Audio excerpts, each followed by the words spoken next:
पिंपरी चिंचवडच्या प्रारूप मतदार याद्यांमध्ये त्रुटी असल्याचा आरोप आता भाजपकडूनही केला जातोय।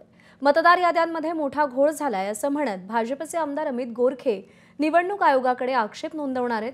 याआधी अजित पवारांच्या राष्ट्रवादीने आणि भाजपनेही मतदार याद्यांवरती आक्षेप घेतलाय। निवडणूक आयोगाकडे लवकरात लवकर या त्रुटी संपवाव्यात अशी मागणी आमदार गोरखेंनी आयोगाकडे केलेली आहे।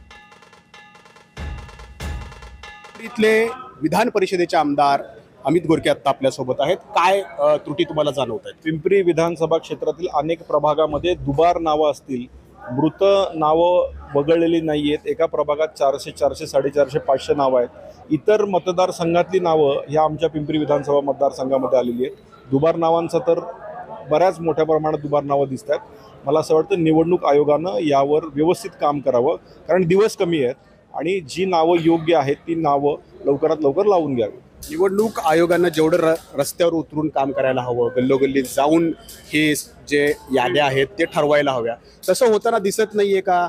फक्त कार्यालयात बसूनच हे कामकाज केलं जातं। तर अशा पद्धतीने काम करणं अपेक्षित होतं, पण तसं झालेलं दिसत नाहीये, म्हणूनच हा घोळ दिसतोय। पण निवडणूक आयोगाकडे किंवा या प्रशासकीय यंत्रणेकडे दिवस कमी आहेत, त्यामुळं आपले जे निर्णायक मतदार आहेत किंवा जे खऱ्या अर्थानं मतदानासाठी रस्त्यावर येतात त्यांच्या भल्यासाठी निवडणूक आयोगानं ह्या त्रुटी लवकरात लवकर पूर्ण कराव्यात अशी आमची अपेक्षा आहे। म्हणूनच विरोधक वेळोवेळी निवडणूक आयोगावरती या ठिकाणी आक्षेप घेताना दिसतात। विरोधकच काय, आम्ही जरी सत्ताधारी असलो तरी निवडणूक आयोगानं तंतोतंत काम करावं ही सगळ्यांची अपेक्षा आहे, कारण हा नागरिकांचा प्रश्न आहे, त्या मतदारांचा प्रश्न आहे आणि तो निवडणूक आयोगानं व्यवस्थितपणे राबवावा हीच आमची विनंती असेल। आता या सगळ्या त्रुटींचं निराकरण निवडणूक आयोगाकडून होणार का आणि योग्य त्या खऱ्या मतदार याद्या प्रसिद्ध होणार का? प्रत्येक मतदाराला मतदानाचा हक्क मिळणार का?